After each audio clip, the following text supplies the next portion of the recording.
Good morning. It's that time for another PulseWave report with yours truly, the Algo Capitalist, aka the Vulcan, coming to you live from PulseWaveTrading.com, home of the world famous PulseWave price trigger reports. So here we are yet again.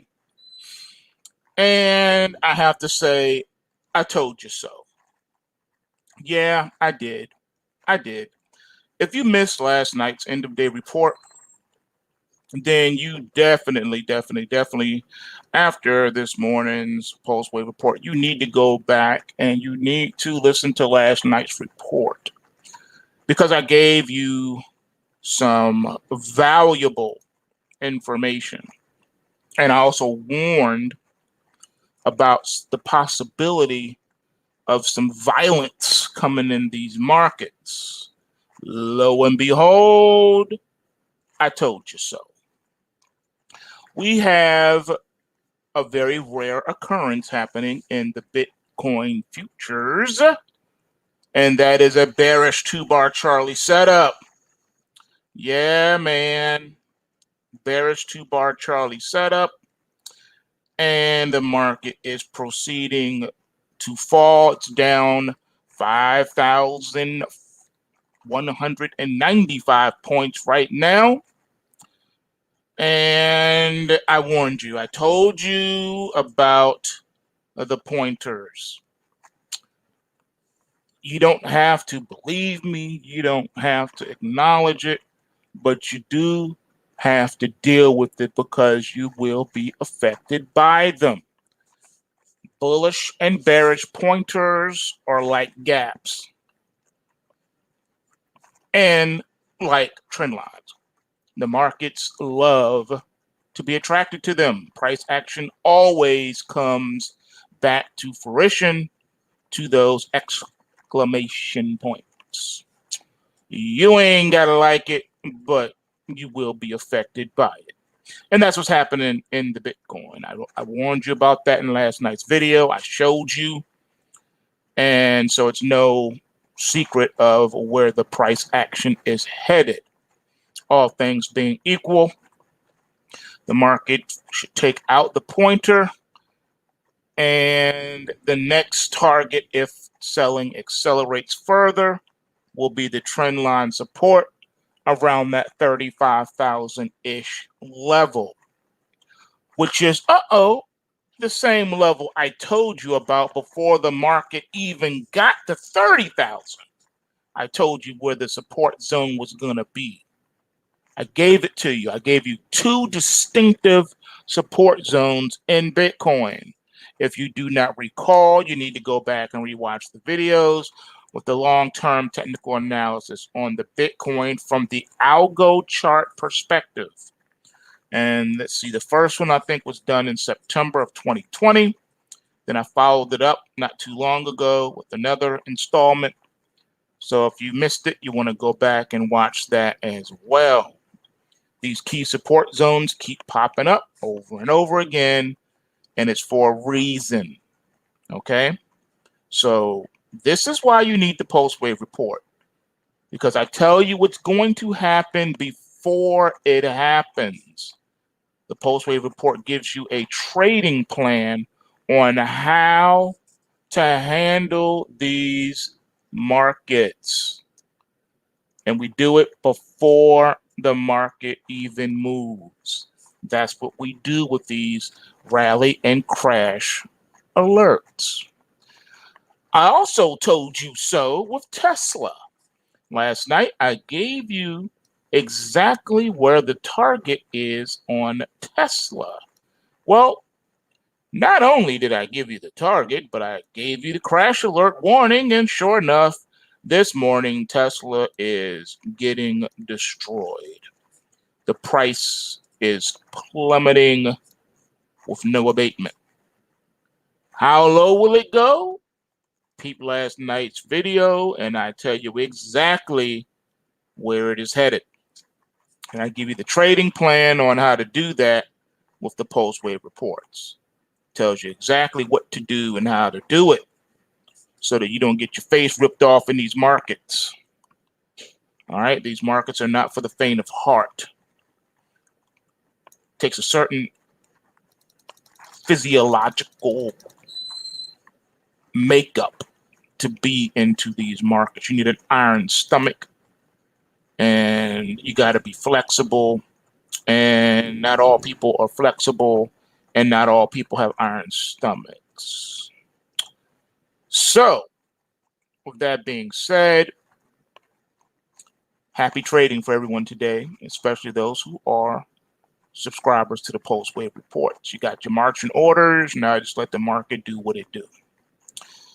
All right, so not only do we have the markets pulling back this morning as expected, something that we anticipated.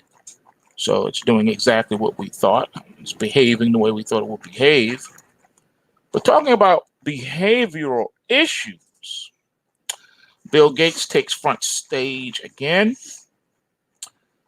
You know that he is a longtime proponent of big tech, taking steps to unilaterally eliminate disinformation on its platforms. And he believes that Twitter's lifetime ban for former President Donald Trump isn't appropriate and might actually be making things worse. After unloading his argument about what might happen if the world doesn't achieve net zero carbon emissions within the next 30 years, Gates warned that the blowback could be many multiples worse than it was during COVID-19. But toward the end of the interview, Fox News' Chris Wallace asked Gates about Trump and big tech. Gates replied that while Trump said many things about the illegitimacy of the 2020 election that were corrosive, he used the word corrosive, the U.S. doesn't want to divide social networks along political lines. He stated, quote, "We don't want to partition and have one social network for one party, then another social network," Gates said. "There's got to be some way between the government and the well-meaning actors where we draw a line and keep the debate without the corrosive parts." But the idea that you end up with a lifetime ban that it seems like we should discuss, and quote, this follows remarks from Gates last week where he said in an interview that it would be a shame if Facebook followed through with the plans to ban Trump. Facebook is still waiting for its advisory committee to decide Trump's future on the platform. Twitter permanently suspended Donald Trump's account last month, citing the risk of further incitement of violence after Trump supporters stormed the U.S. Capitol on January 6th in a bid to disrupt the Senate certification of Joe Biden's victory in the presidential election. Well, this is what we know now. And I covered this the other day here on this morning report.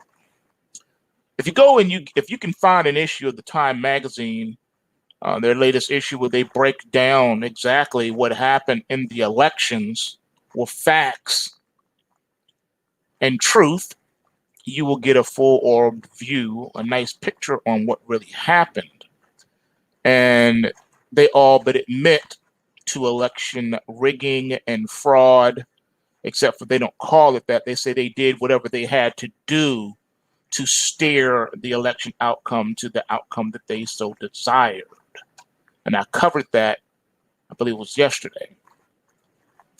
So we know what it is now. You see, the big social media platforms that are the king of the court right now are able to flex and do whatever they want because they don't have any competition. Not yet anyway, but that competition will come. Eventually it will come. You won't be able to stop everybody from competing with you. Someone is going to step up and compete, and you won't be able to take them down. You won't be able to defund them. You won't be able to do anything. So it is coming. That day is coming. They're not going to have the power that they have now. And the reason why they have been holding on to this power too is because they're making so much money off of selling customer data. or should I say user data. You're not a customer, you're a user. All right, when it comes to social media and tech, you are not a customer, you're a user. Just like a drug addict is a user to the drug dealer, not a customer. Okay? Other drug dealers are customers. All right, the connect. All right, you are a customer to the connect if you're a fellow drug dealer. But the drug users are users, they're not customers. Likewise, users of social media are not customers, they are users. The customer is the big mega corporations and governmental agencies that buy the data. Those are their customers. You, American citizen, are the product.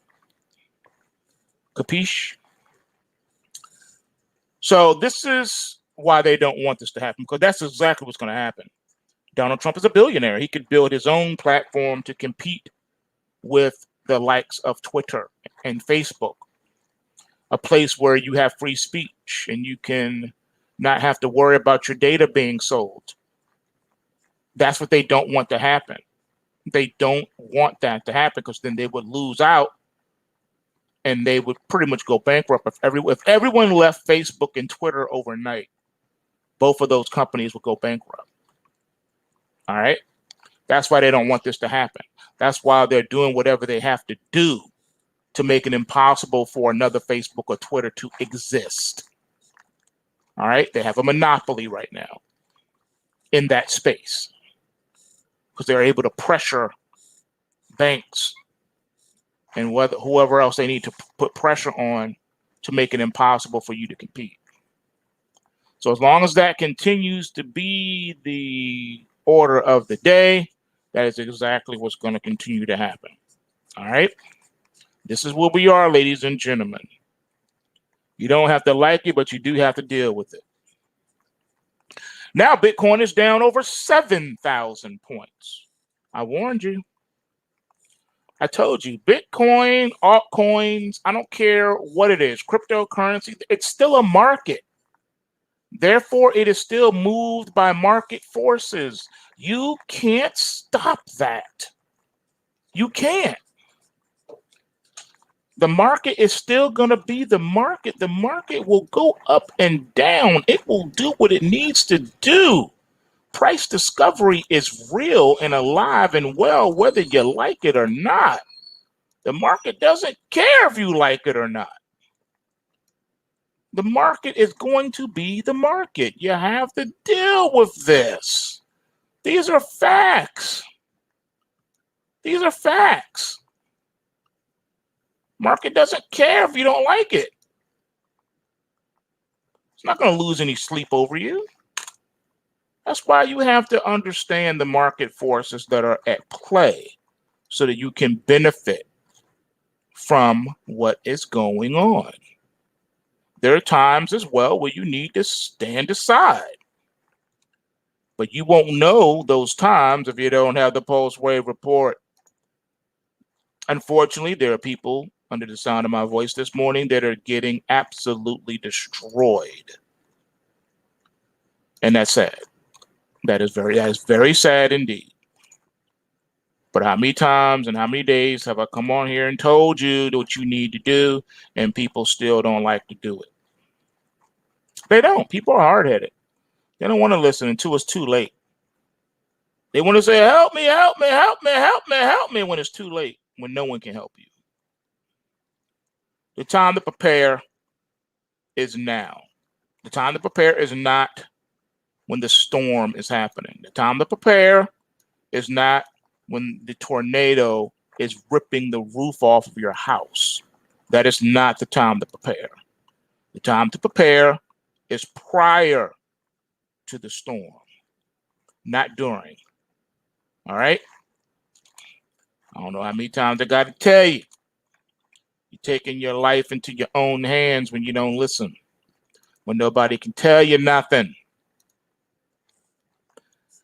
Ladies and gentlemen, Let today be an example to you about the power of the pointers, both bullish and bearish, along with the gaps, unfilled gaps, and the rally and crash alerts in the PulseWave report.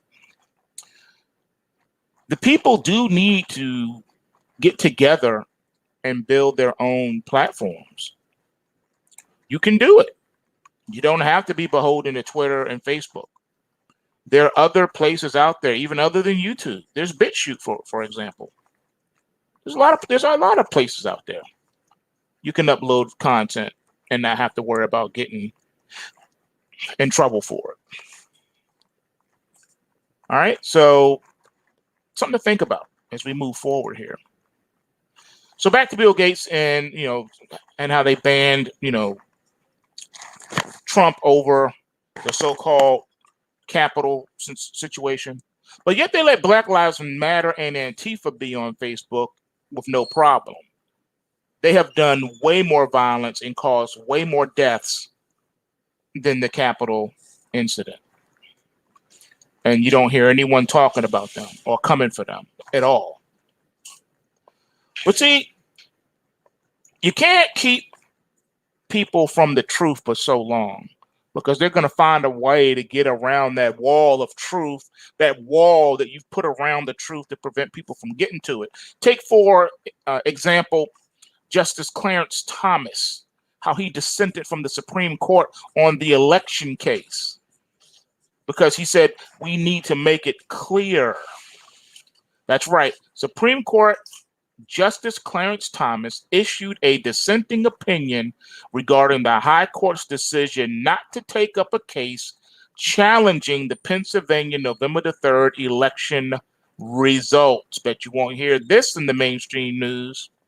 The court on Monday announced it won't take up lawsuits challenging a Pennsylvania state court decision that relaxed, the key word is relaxed, ballot integrity measures.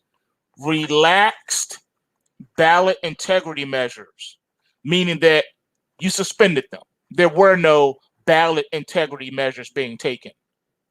That's what that means. Including a move to extend the ballot receipt deadline during the November election by 3 days due to the CCP, or the Chinese Communist Party virus. Former President Donald Trump and Pennsylvania's GOP urged the court to take up a review of the Pennsylvania Supreme Court ruling. And one wonders what this court waits for. We failed to settle the dispute before the election and thus provide clear rules. Now we again failed to provide clear rules for future elections. The decision to leave election law hidden beneath a shroud of doubt is baffling. By doing nothing, we invite further confusion and erosion of voter confidence. Our fellow citizens deserve better and expect more of us. I respectfully dissent. And that is the direct quote from Clarence Thomas. This is not a prescription for confidence, Thomas wrote on Monday, adding that changing the rules in the middle of the game is bad enough.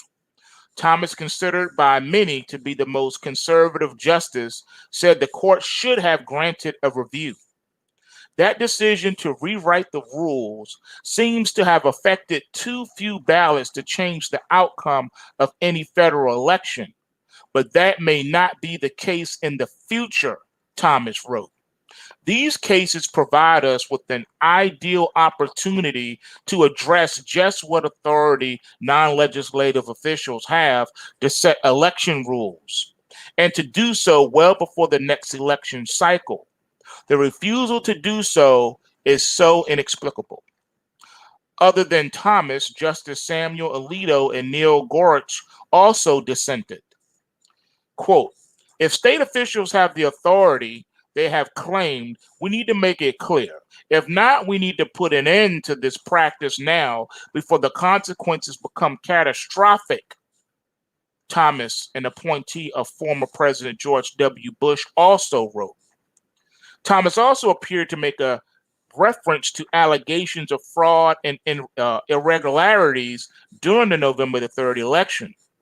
Quote, we are fortunate that many of the cases we have seen alleged only improper rule changes, not fraud, Thomas wrote. But that observation provides only small comfort. An election free from strong evidence of systematic fraud is not alone sufficient for election confidence. Also important is the assurance that fraud will not go undetected, end quote. The Supreme Court on Monday also declined to review a bid by Republican Mike Kelly of Pennsylvania and others who asked the court to strike down a policy that expanded mail-in ballots. A lawyer for Kelly, Greg Tufel, told Pittsburgh Post-Gazette last week that it's important the court should take an interest in whether Pennsylvania's election laws are administered constitutionally or not, and in accordance with the Pennsylvania Constitution and with the federal Constitution. He also noted that before the court's decision on Monday, there was a slim chance of the justice taking it up. Trump still has a request on the Supreme Court docket regarding his challenge to change that the Wisconsin Election Commission ordered last year. So there you go, ladies and gentlemen. Even the Supreme Court is acknowledging that this needs to be looked into because it don't feel right. Something is amiss. And even if there's no substantial proof admissible in a court of law of election fraud, it doesn't mean that the stage has not been set for said fraud to happen in the future. And that's the whole thing that's messed up behind this. It really is. It's whack. And we need to deal with it. All right? We need to deal with it. Ladies and gentlemen, we need to deal with it. So the question is, when are we, as the United States of America, going to deal with these said issues? Because you can't just sweep them under the rug. You can't pretend they don't exist, because they do. So where do we go from here is the question. Is justice really going to be served, or are they going to just turn a blind eye? So far, it's looking like the blind eye is winning out. And it's sad. In other news, we have to talk about inflation yet again.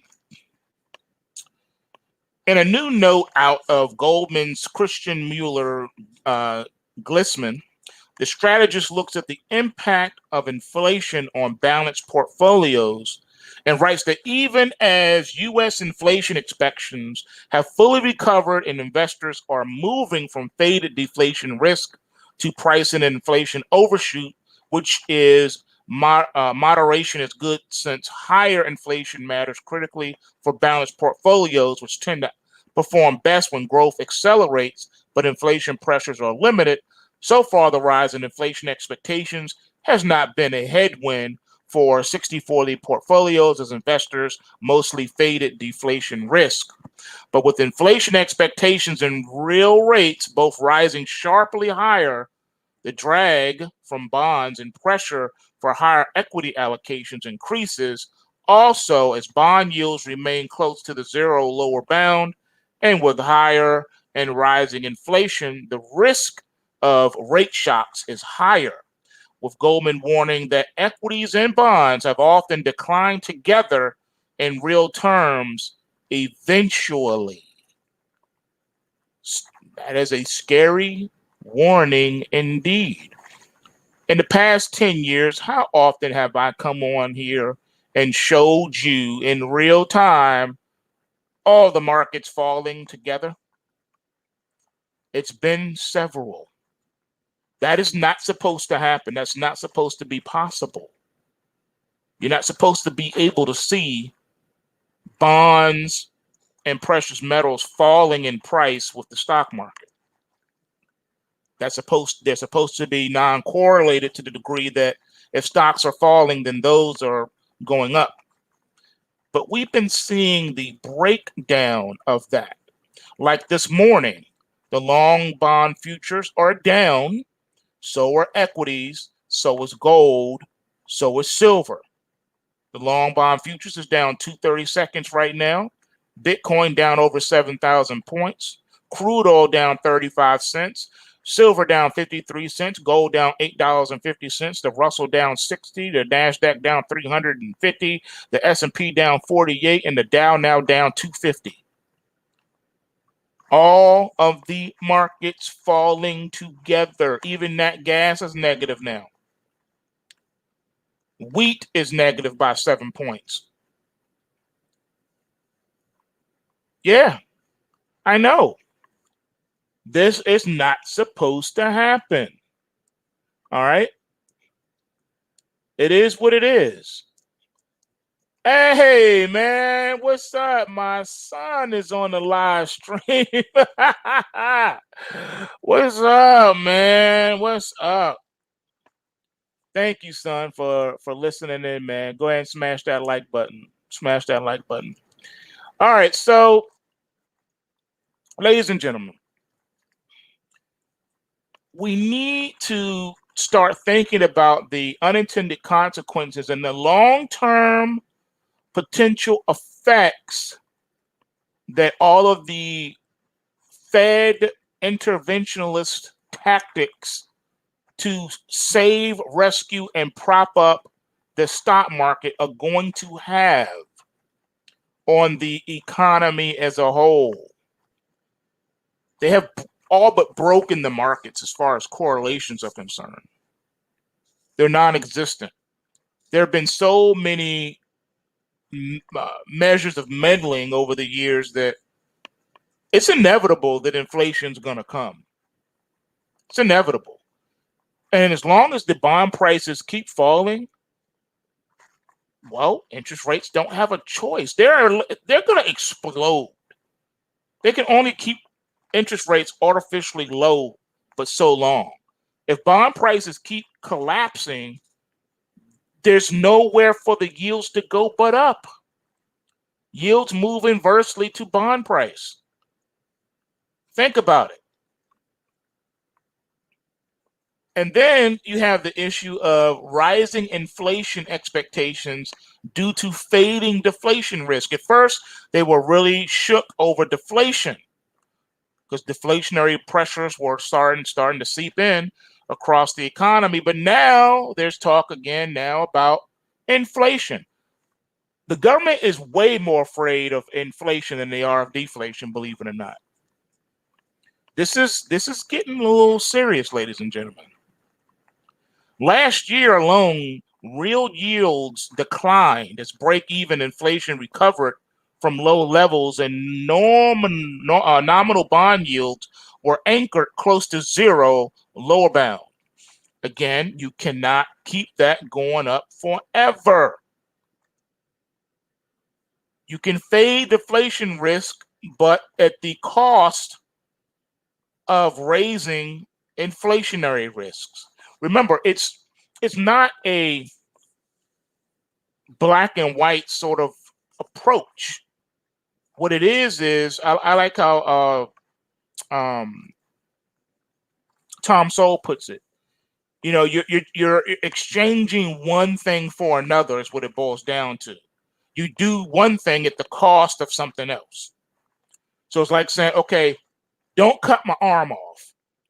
Okay, but if we don't cut your arm off, then we have to cut your leg off. So you have to decide whether we cut the leg off or we cut the arms off. Either way, you're going to be affected. And there will be adverse effects as a result of not having arms or not having legs. Without legs, you can't move on your own as far as walking and running. No arms, you can't reach out and grab nothing. It makes it hard for you to open the door, brush your hair, do anything. So you are at a huge disadvantage. Either way you put it, the outcome is going to be devastating on you. And that's where we are right now. We're looking at outcomes, the possibility of devastating outcomes. So where do we go from here? I think it's clear. the Fed has already made a choice. They've decided that for now they're more afraid of deflation, but by erasing the deflation worries, you now raise the inflation worries. They can't keep the musical chairs game up for so long. Eventually, one of two of those things are going to take place. Either we're going to see deflationary pressure take hold, or we're going to have hyperinflationary pressures taking hold. You got to make a choice, right? Choose one or the other. Or how they say, choose, or one will be chosen for you. I think another thing that is making things a little bit more confusing for people is that they're seeing their ideologies being put to the test in real time and blowing up in their face. I don't know why people believe that they are immune to life. Case in point, we talked about the problem with California and Texas. We talked about the problems and the limitations of the green initiatives. They don't want to deal with the fact that if the sun is not shining, then your solar panels aren't working. Okay? If it's dark, you're not getting any solar energy. Sorry, your solar panels are failing you. They don't work at night. They don't work when it's cloudy and you have severe inclement weather. When there's no sunshine, no solar panel is going to help you. Those are severe limitations with your solar panels. How about your wind turbines? Well, the problem with your wind turbines is if there's no wind, you're not going to get any energy from your wind turbines. Likewise, with severe cold temperatures, your wind turbines tend to freeze up and they can no longer work. They stop functioning.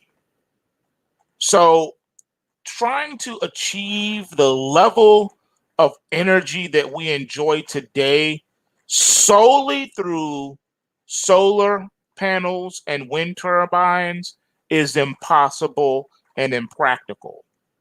But no, they didn't want to be told that, so now they're being shown it. Reality is something that no one can escape. And the reality of the Green Initiative is that it does not meet the needs of the people.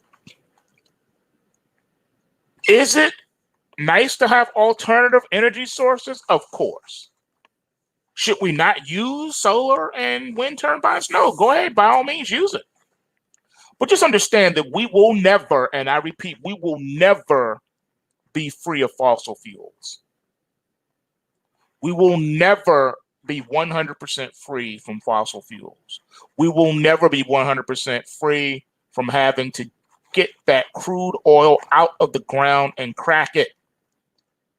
All right? Crude oil is used in everything that you can think of. Everything that you now use comes out of the ground. Once again, everything that you use comes out of the ground. It comes from the earth. We come from the earth. Everything we use comes from the earth. There is no way around it. So to say, well, no, we're not going to use anything that comes from the earth. We want to use something that comes from the sun. Again, not dealing with the limitations of that. Do you know how much energy it takes to produce one windmill? Do you know how much energy it takes to produce one ginormous solar panel? It takes a lot of energy to produce that. Thus, more carbon emissions. They are not free from that, ladies and gentlemen. Likewise, another little dirty little secret that they don't want to tell you about windmill turbines is that, again, remember what I told you, in life, in reality, you're just exchanging one thing for another. but you will still be paying. You still have to pay. Wind turbines are the biggest killer of birds. Do you know how many birds lay at the bottom of windmill turbines? Nothing but dead birds at the bottom of these windmill turbines. So for all of you ornithologists out there, I'm sure you are up in arms over this. Yeah, that's right. Those windmills kill a lot of birds, killing off rare species, also endangered species. See, if you or I go out right now, take a rifle and shoot a bald eagle, we will go to prison. But it's okay for the wind turbines to kill bald eagles. When bald eagles fly into them, that's okay. You just can't do it. You see the hypocrisy there? You see the problem there, ladies and gentlemen? But no, you're not supposed to talk about and expose problems. They don't like it when you do that. Oh no, please don't do that. Please don't expose the flaws. The flaws in ideology. You know, we began talking about the flaws in these models, in these mathematical models last year during the whole COVID thing. Now, in 2020, there was the big push for these untested theories. Now, in 2021, these untested theories are showing their true colors. They're showing that they don't work. They don't work. Take the French city removing meat from school lunches, getting slammed now for putting ideology on kids' plates. That's right. Consuming meat has become a cultural staple across the world. With the surging middle class in China and elsewhere, demand for beef and pork and processed chicken has erupted. Global elites are pushing for societies to consume a plant-based diet because they say there's a clear linkage between the worldwide livestock industry and greenhouse gas emissions.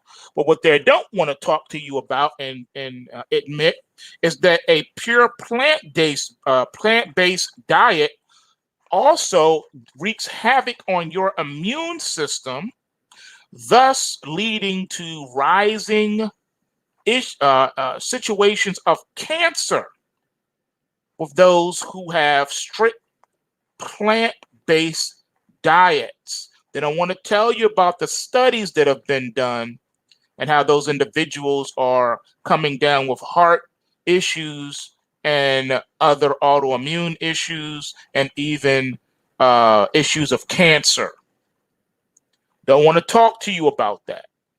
Now, some people have said that the rise in cancer rates upon people who have just strict plant-based diets is because of the GMOs that have been introduced into the vegetables that you buy at your grocery store, the fruits and vegetables. Either way, that's also no bueno. You're just exchanging one problem for and embracing another. So which is worse to you? Greenhouse gas emissions or cancer? See what I'm saying? Now, of course, France would be one of the first to mix politics with food. French Agricultural Minister Julien Demenande denounced school officials in Lyon, the capital city in France's, I can't even pronounce that, I won't try, who removed the meat from the menu. School officials conveniently scapegoat COVID-19 protocols as the reason for the removal, according to RT News. Quote, "Let's stop putting ideology on our children's plates," he tweeted on Sunday. "Let's just give them what they need to grow well. Meat is part of it," he wrote, adding that he had asked the region's prefect, Regions Perfect, a state-appointed official, to overrule the move. In an email dated February the 15th addressed to elected officials of the city, the assistant in charge of education, Stephanie Legger, announced single menu without meat to serve students more quickly and streamline meals. She said the new menu would continue until Easter. Notice how they're blaming it on being able to streamline meals and do it more quickly.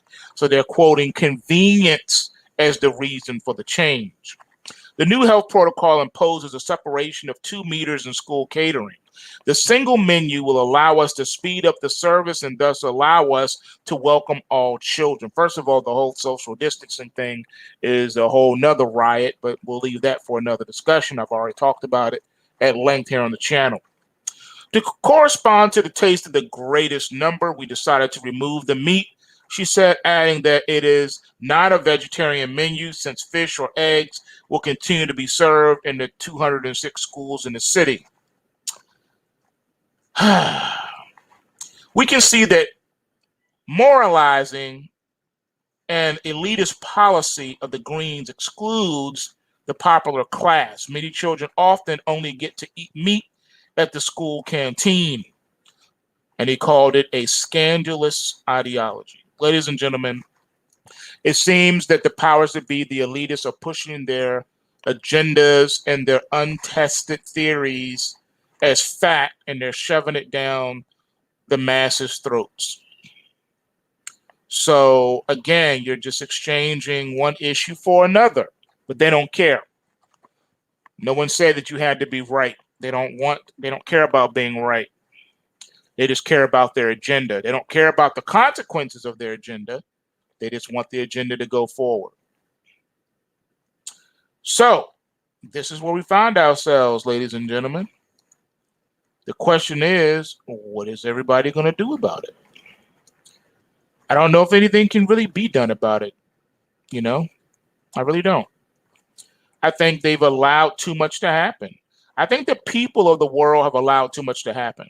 I think they've allowed themselves to be bullied and pushed around by fear. Fear has bullied so many people and scared people to death to the point where they will do whatever the government tells them because they're fearful. It's amazing what a little bit of fear can do to a person. When you tell them if you go outside, you're going to die. If you don't social distance, you're going to die. If you don't wear 3 masks, you're going to die. And then they keep pumping up and pumping it up and just bombarding you constantly, not only on social media, but the mainstream media, on radio, TV, ads, everywhere you go, on buses, on trains, big billboards. You're going to die, you're going to die, you're going to die. Obey, obey, obey, or die. Obey or die. Then they show you countless images of people dying and bodies being stacked up on top of bodies. Do you want your body to be counted among the rest of these bodies? And everything's bodies, bodies. Oh, another body was found over here today. Oh, another body was found over there. Oh, here's another body. Bodies are just dropping everywhere, and they'll make you think that. They'll make you think that. And they say it enough times to you, you'll start believing it. That is why I've always said that the people are toast, because the people are sheep. And they're just proving me right every day that goes by. All right? Just saying. Ladies and gentlemen, you really have to do the knowledge to stuff. Okay? It's really sad. It really is. And there is such a spirit of deception in the world today. I'm beginning to really see that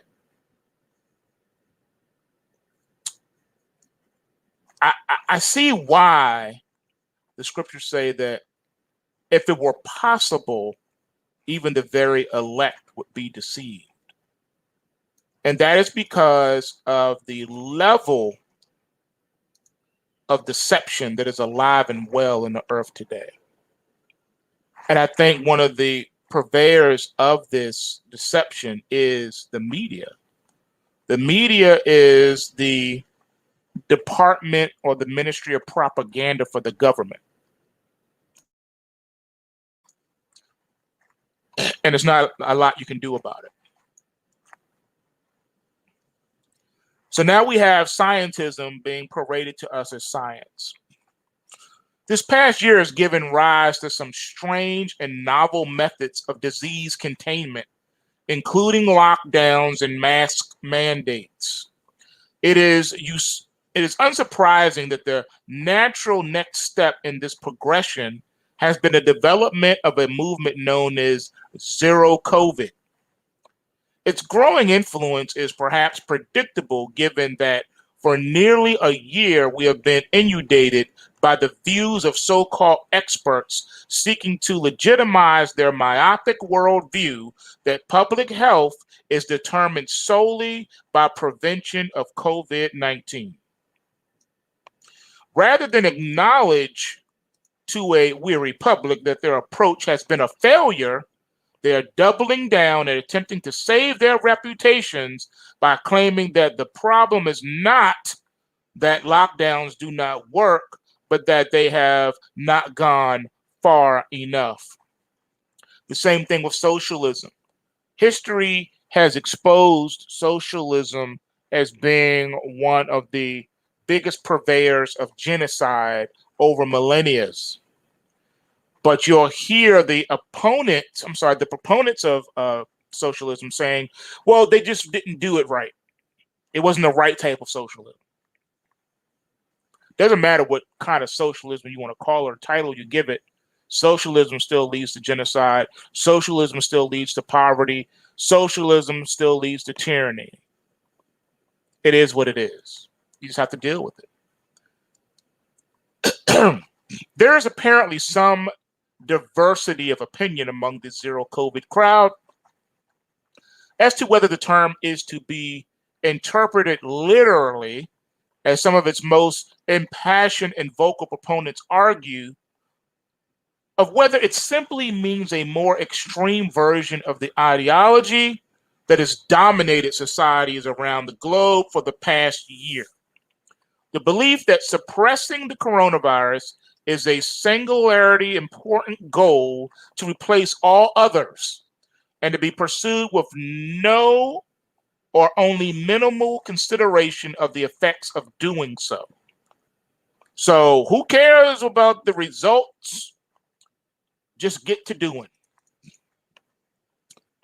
The promoters of this appear to agree that much stricter border controls, lockdowns, and mask mandates are needed than exist in most nations today.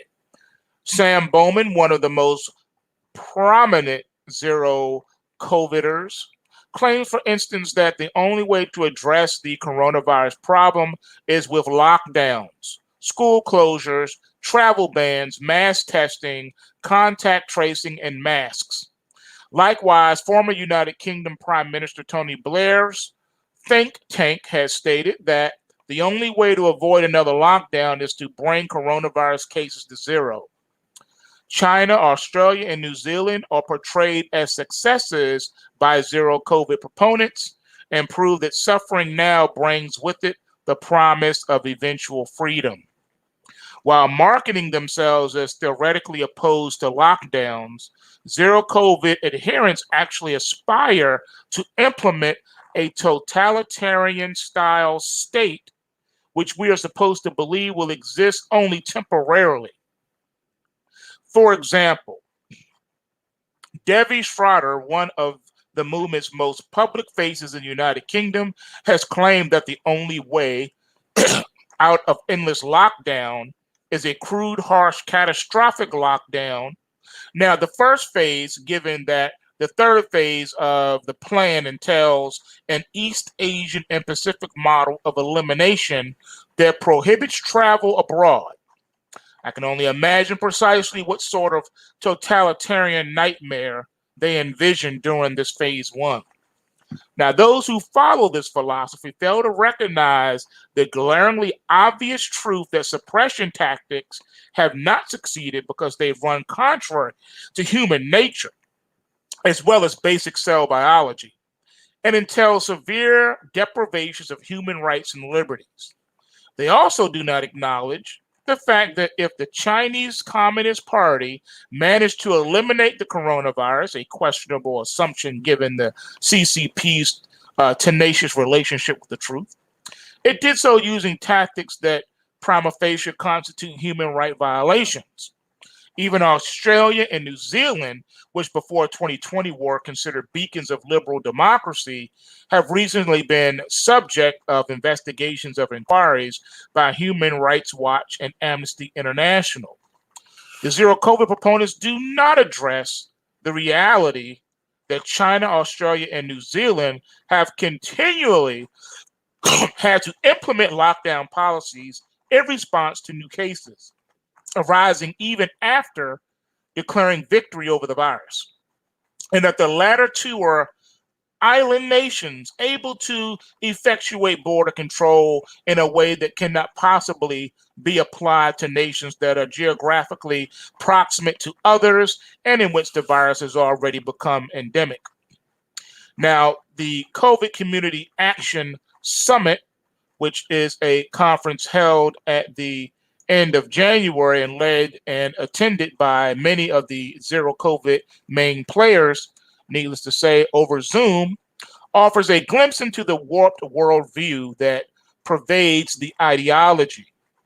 The architect of zero COVID and the first speaker at the summit was Janir Baryam, an American scientist who specializes in complex systems and quantitative analysis of pandemics and founded the New England Complex Systems Institute, known as NECSI. The participants came from a variety of backgrounds. In addition, the doctors and scientists, political consultants, and communication specialists were in attendance. Many presenters had business interests in pharmaceuticals and diagnostics, and those from the United States tended to be affiliated with Democratic Party politics and campaigns. One of the most disturbing presentations, and I do mean disturbing, was delivered by Blake Elias, a researcher at the NECSI who works directly under Baryam. Given Elias's position, it is fair to assume that his views, as articulated at the summit, reflected those held by its organizer. Elias, like numerous other zero COVID advocates, believes that the lives versus economy framing of the problem is incorrect. Notably, many lockdown opponents also consider this the wrong lens through which to view the issue. But the different reasons, namely that the economy and people's lives are inextricably intertwined, and lockdown policies do not take into account crucial considerations such as mental health and civil liberties. Valuing each life somewhat arbitrarily and without regards to life expectancy, a $10 million, Elias plunged a bunch of numbers into a machine and voila, came up with irrefutable proof that locking down hard and fast is less costly than failing to do so.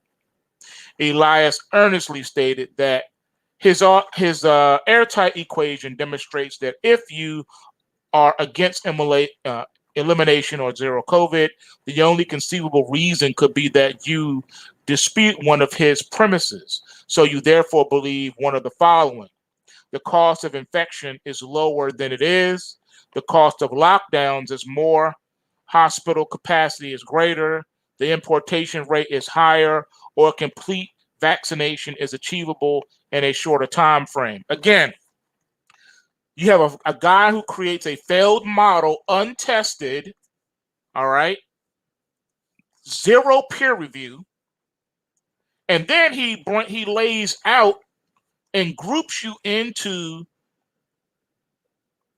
one of a few categories that he decided you belong to if you dispute him.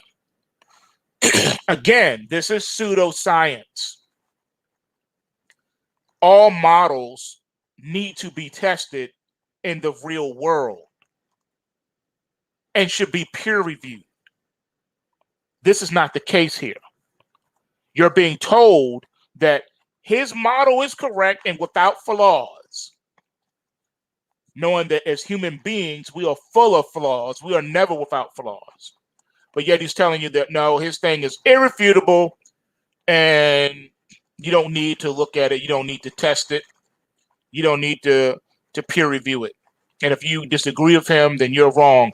Remember, I did that that report on flawed models, failed models, and that's what led us to this. His whole premise is biased and wrong. The cost of lockdown supersedes everything else.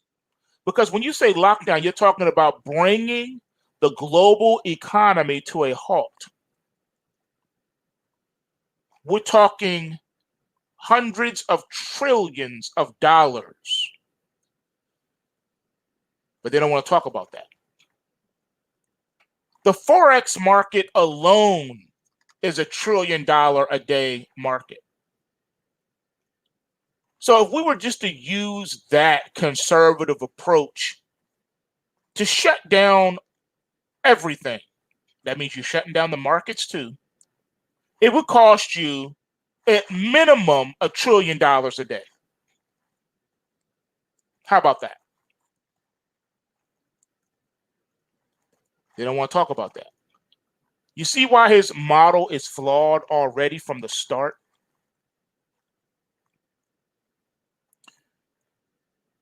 And this is who we have in positions of power. Unchallenged power. At no time did he mention psychology or human rights or civil liberties. If Elias had the slightest understanding of these concepts, he did an exceptional job of hiding it. He also didn't talk about the effect of the global economy. Again, the conservative estimate is $1 trillion a day being lost, and endless lives, billions of lives being ruined. The coronavirus has not even killed 1 billion people. It hasn't even killed 100 million people.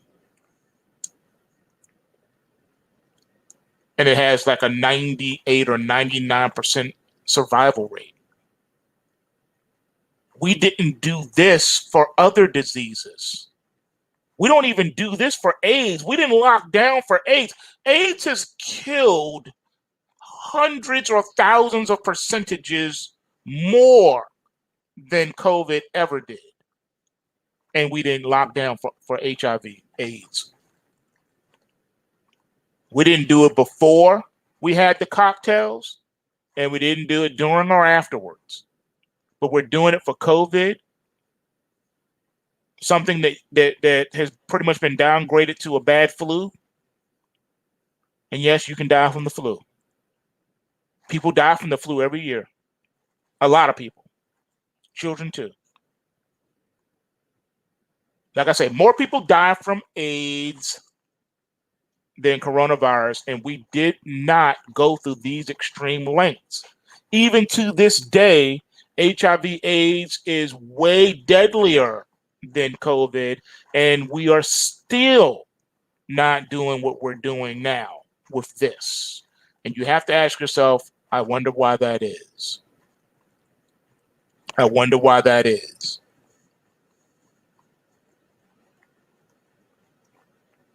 Question everything, ladies and gentlemen. Michelle, Lucas, and Eric Nixon, like Elias, gave a presentation akin to what I imagine would be like to watch aliens discuss human psychology and behavior.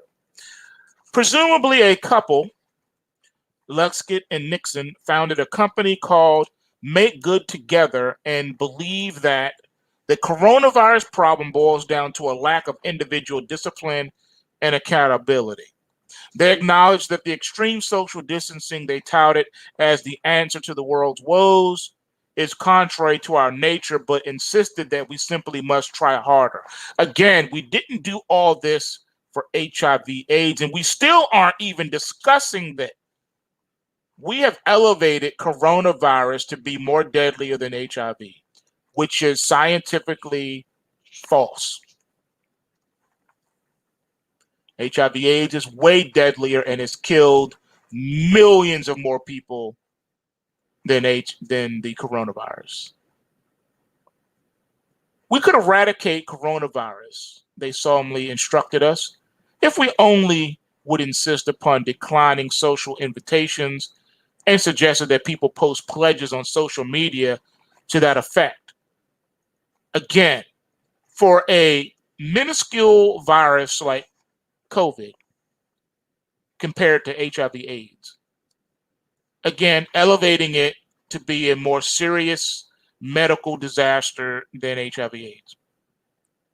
You're not talking about any other disease that affects human beings. Everything's COVID now. They apparently spent little time considering the plight of essential workers whose employment does not allow them the luxury of distancing, apart from a comedic description of the psychic discomfort they experienced when the mask of a workman in their home slipped down his face. Now, they were very proud of Nixon for refusing to shake the man's hand upon his departure. I had to double check the link a couple of times to make sure I had not inadvertently stumbled upon a Saturday Night Live episode, or perhaps one of the Onions. Another noteworthy contributor to the Zero COVID Summit was Michael Baker, the architect of New Zealand's coronavirus strategy. Now, Baker insisted that following the science indisputably leads to the zero COVID strategy as though science alone informs policy.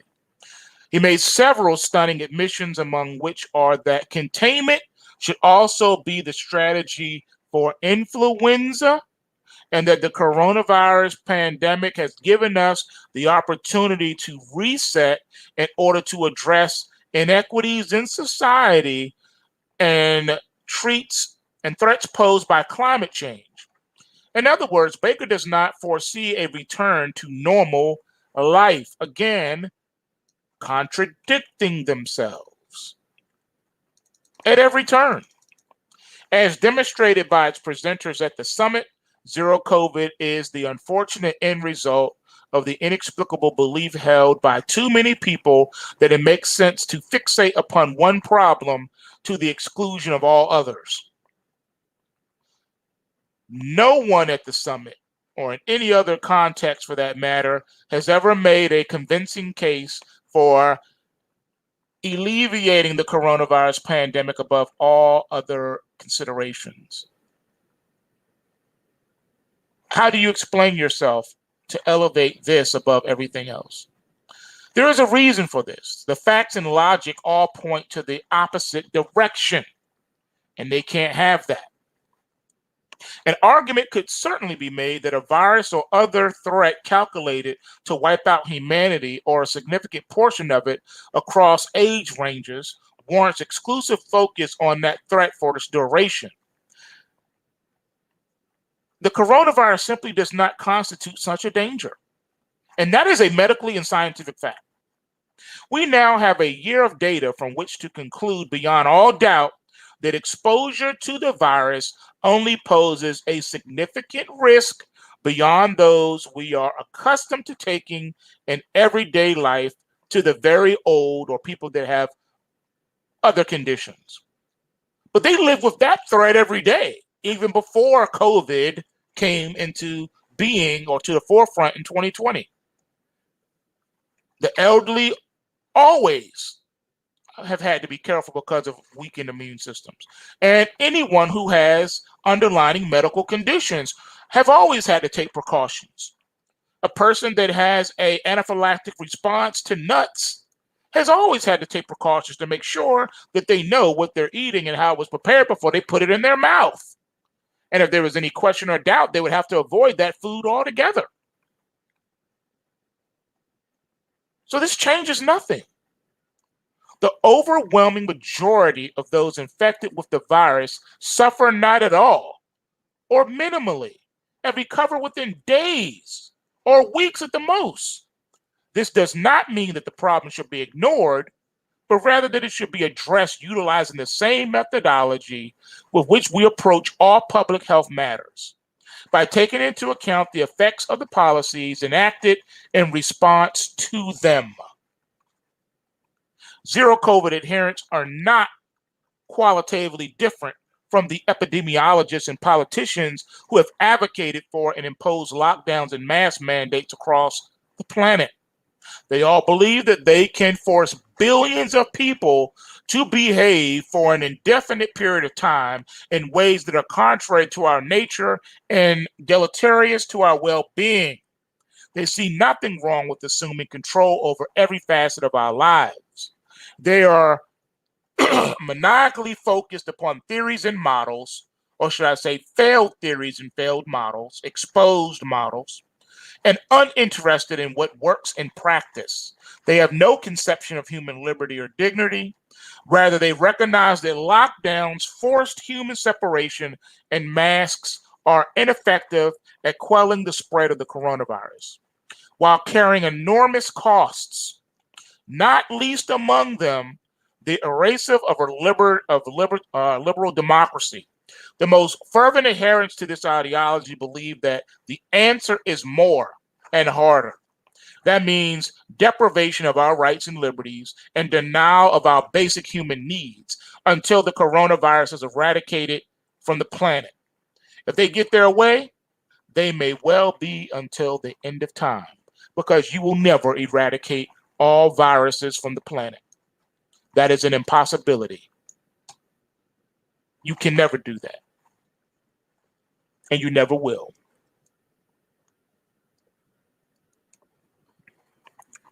It's all scientism. It's not science, because science doesn't go out of its way to block peer review. Scientific discovery is not one-sided. It's open to other streams of thought and insight. This is not science. It's not science. Sorry. It's scientism. Deal with it. Ladies and gentlemen, we got some thinking to do. You really need to start asking the right questions, because we haven't been doing that. We got to ask the right questions. Question everything, man.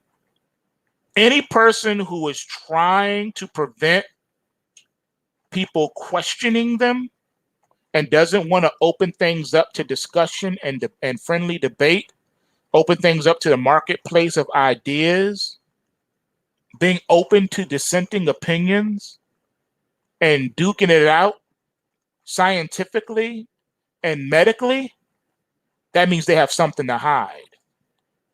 And it does lead one to wonder, was this created so that they could bring forth their New World Order agenda?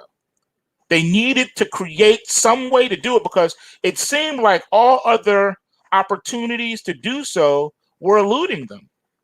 They've been wanting to put this agenda forward decades ago, and they have been delayed at every turn. Every time they wanted to institute this, they've been blocked. But they finally found a way to bring it to being. Take a regular flu, take a flu and elevate it above all other medical situations. Call it a global pandemic. Call it a national health issue. Elevate it above HIV, AIDS, and other serious medical issues, diseases, and viruses known to man. And you have yourself a recipe for total world takeover. Now they're able to put forth their agenda. This is ridiculous. Seriously. People, please relearn how to think. All right, don't let them get away with this, because this right here is out of control. This is out of control. Seriously. So I have a question for you. I'm going to leave you with this question. Now, we all know that the media these days is saturated with tales of evil conservatives and our heinous plans for world domination through insurrection. In fact, most mainstream articles that cover recent events, including the election, along with the protests at the Capitol, make a point to always mention white supremacy and terrorism in the same breath as the word conservative. This is an entirely deliberate propaganda tactic called word association or word redefinition. Change the subtext of a word or group, label in the minds of the masses, and you can often change perception from a positive one to a negative one. In other words, conservative equals racist terrorist. It doesn't matter if it's not true. It just matters that people are conditioned to subconsciously make that connection. How about an example? Excuse me. Trump's racism was verified fact. Yet, if you ask any social justice warrior to produce an actual quote of Trump saying something racist, they can't seem to dig anything up. But the word Trump now equals racism, white supremacy, terrorism. When you ask them for examples, they can't produce any. By extension, leftists have a bizarre obsession with Russia and the theory that Russia is an ever-present hand of God in U.S. politics. Yet none of them can produce any concrete proof that Russia has meaningful influence in American elections or affairs. However, there is overwhelming evidence to suggest that the Democrats have that authority and power and have been meddling in elections.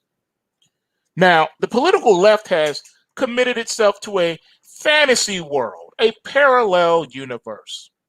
They deeply believe in things that never happen and treat those beliefs as sacrosanct. Why is that? Is it because their movement is infected with people that are easily manipulated by word redefinitions and false associations? Are they victims of propaganda? Sure. Are they innocent? No, not really. Refusal to question the actions and motives of your chosen movement is willful ignorance, and leftists should be held accountable for that. They are the only group of people that has consistently supported mass surveillance, mass censorship, and deplatforming, mass violence, property destruction, and looting, as well as violations of individual rights through medical mandates and lockdowns.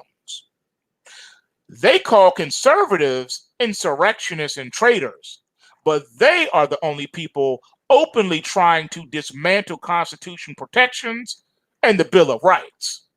So who are the real villains of this story? I hear crickets. Leftists seem to suffer from bewilderment when faced with conservative values. So perhaps an explanation is needed. Think of it this way. Conservatives value core principles, natural law, and the vital fundamentals of civilization. We believe merit is more important than equity. We believe in winning through hard work and excellence, not winning by deception or through claims of victim status. We do not value personal feelings above logic and reason, and the opinion of a mob is no more important to us than the opinion of a single person. Let's look at that closely, carefully. Again, Merit is more important than equity. Hard work and excellence is more important than playing the victim card. See, playing the victim card is done by people who refuse. They are allergic to hard work. They do not pursue excellence. They do not have a solid work ethic. They want you to take care of them. And they blame their failure in life on everybody else. They want to blame racism now as to why they are not successful. We do not value personal feelings above logic and reason. You see, you can't debate with them because they get all emotional. They get in their feelings. Feelings have nothing to do with logic and reason. And then they want to go with mob mentality instead of learning to be an individual and thinking as an individual. Critical thinking is out the window. You have to go with the Borg. Even if the Borg is wrong, you got to go with the Borg. Conservatives don't owe any allegiance to the left's twisted vision of democracy. The word democracy means tyranny by the majority. Tyranny by the majority. That's democracy. Nor do we hold blind allegiance to any particular government. Our allegiance is to the Bill of Rights and to the principles which founded this nation, the U.S. Constitution. And when a political group attempts to violate the Bill of Rights and the U.S. Constitution, they want to violate those principles, we are not required to submit simply because they collected more votes. All right? I don't know where people get that from, that you are to submit to that. You're not. Our rights are more important than any election. Our rights are more important than your fears. One of the core characteristics of conservatives is that we have a tendency to argue with each other a lot. It's one of the main reasons why we find it difficult to organize on the same scale that leftists often do. See, they have the hive mind. They're not individuals. They see themselves as a whole. We might all agree on the source of the problems our country faces, but we rarely all agree on the details or the solutions. Now, this is a weakness, but it's also a strength. I would much rather be part of a movement that self-reflects. I would much rather be a part of a movement that doesn't operate as a hive mind. There needs to be logical, dissenting voices in everything so that ideas are challenged. If the ideas are found wanting by reason and wisdom, then they need to be addressed or abandoned. The political left has no concept of this, though. None. None. None. Okay? This is a problem. This is a problem, ladies and gentlemen. You see, leftists are afraid to question anything within their own circles. To dissent on the smallest detail is to be a heretic, a traitor to the cause. They use the word diversity all the time, like a battle cry. But when confronted with true diversity, which is diversity of thought, diversity of the mind, they panic and react violently. Enter in Jerry Springer. Enter in any conservative being interviewed on any talk show on mainstream media.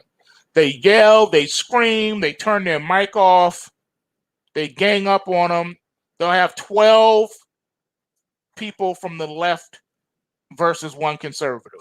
And the conservative never gets a chance to talk. They talk all of them, they yell, they scream, they even turn his mic off.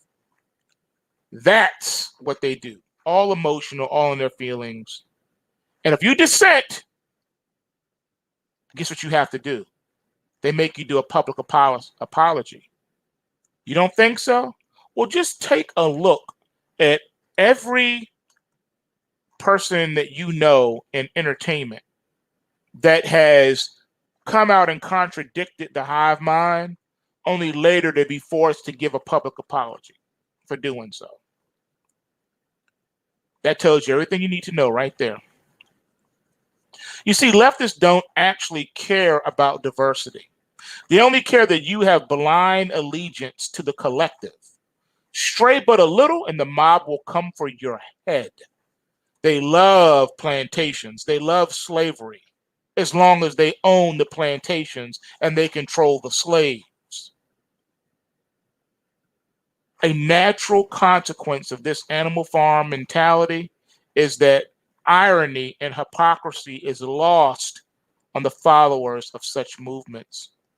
You see, they project all their shortcomings and crimes onto others.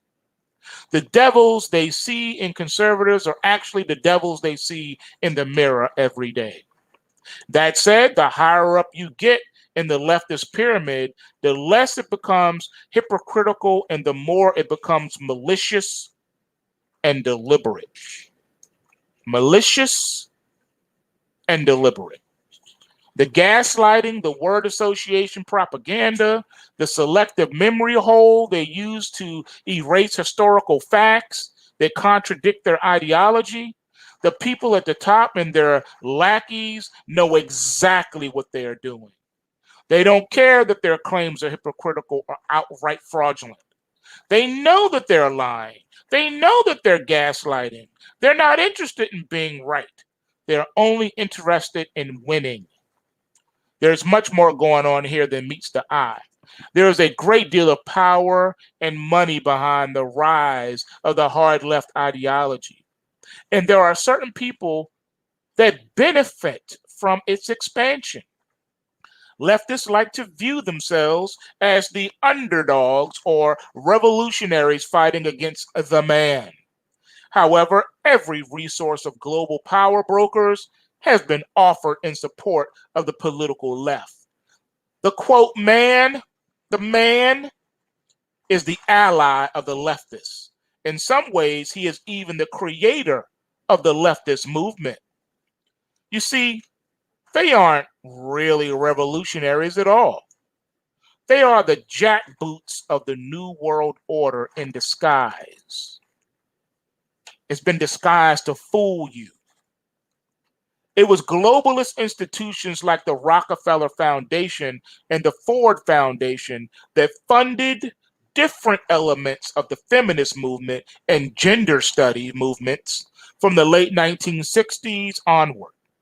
This included the Rockefeller Foundation's large donations to the feminist press and the Ford Foundation's programs to indoctrinate university professors into injecting social justice talking points into their curriculum. I've told you about this from the jump. This was the problem with public education, and then it spilled over to higher education, to the universities. This is the problem with the U.S. educational system. It is no longer about educating, it's about propagandizing the youth. This is openly admitted in Alison R. Bernstein's book, Funding the Future, Philanthropy's Influence on America's Higher Education. Bernstein is the Vice President of Education at the Ford Foundation and the former Associate Dean of Faculty at Princeton. That's right, folks. Social justice activism was paid for and encouraged by the so-called patriarchy. This in reality, and it never stopped. Again, this is the reality, ladies and gentlemen, and it has not stopped. Even today, SJW groups are funded by globalists. For example, as the mainstream media often tries to dismiss or ignore, Black Lives Matter was initially funded by the Ford Foundation along with George Soros and his Open Society Foundation. The BLM coffers were flooded with over $100 million from uber-rich white elites. Once again, this is a fact that the dishonest spin doctors at Snopes are not able to deny. Instead, they attempt to use straw man arguments and sophistry to distract from the implication of extreme left mobs receiving seed money from elitist billionaires. But let's follow this path even further. Remember, follow the money, ladies and gentlemen, follow the money. Who benefits? Who gets the support of the mainstream media behemoths? Conservatives or leftists? The answer is obvious. What about big tech platforms? Do they enforce leftist ideological standards? Do they censor conservative viewpoints predominantly or leftist viewpoints predominantly? The reality is that conservatives are deplatformed from Twitter. Conservatives are deplatformed from YouTube. Conservatives are deplatformed from Facebook far more than leftists. This is verifiable fact. When alternative platforms like Parler are built, are they allowed to simply exist? Of course not. The leftists rampage in an effort to destroy them. But the leftists would have no power without the backing of corporate monopolies like Apple, Google, and Amazon. Three of the companies that make up the FAS. Not only does big tech aid the leftists in their jihad against conservatives, but the government does so as well. Oh, you didn't know? They don't just go after alternative platforms. No, no, no. They try to go after web service providers. And when alternative platforms move to more freedom-oriented service providers like Epic, the leftists get government support in order to intimidate them also.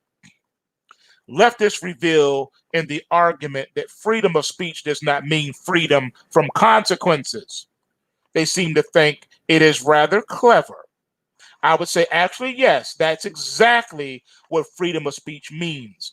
Freedom of speech means that no single group or people is allowed to use fear, intimidation, and punishment to compel silence in other groups or individuals that disagree with them.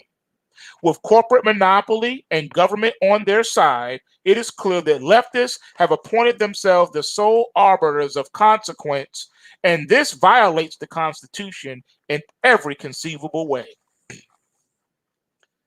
The collusion between government, the collusion between corporation and extremist ideological movements is the classical definition of fascism. And just as the Third Reich enjoyed immense funding, investment, and individual support from globalists and corporations in the decade leading up to World War II, the political left is enjoying immense support from the global corporate oligarchy today. You cannot be anti-fascist while you are colluding with fascists. Follow the money. So again, I ask leftists, if you are the rebels, if you are the freedom fighters, then why are all the elites you are supposedly fighting against on your side? Why are evil people your most avid allies? Ladies and gentlemen, this is a question that they cannot answer and will not answer.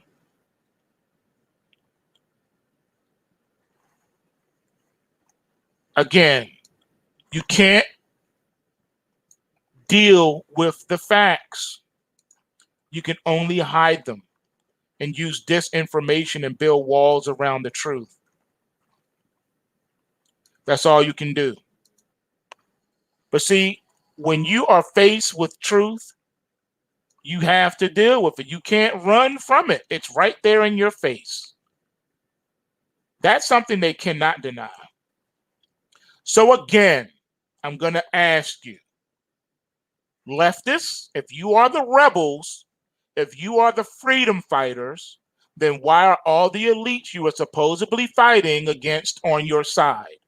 Why are evil people your most avid allies? And why is the majority of your funding coming from their foundations? That is the question. That is the question. Why don't we have an answer?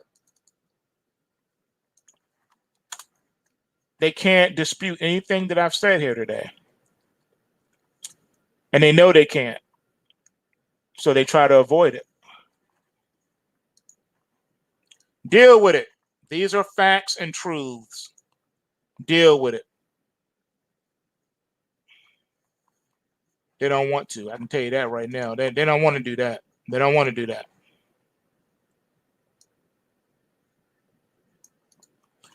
All right, ladies and gentlemen, I kept too much of your time today. I'm done. I'm going to let y'all go. But just remember, PulseWaveTrading.com. Come over here and learn how to trade these markets. Learn how to navigate these very rocky waters. These markets are becoming even more detached from reality. They're becoming even more volatile. And you're going to really need to be able to navigate them, ladies and gentlemen. You need these pulse waves.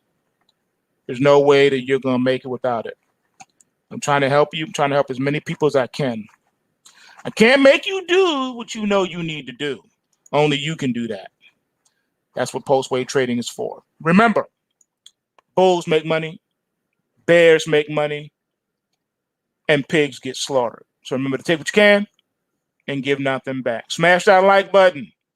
I'm out. Peace.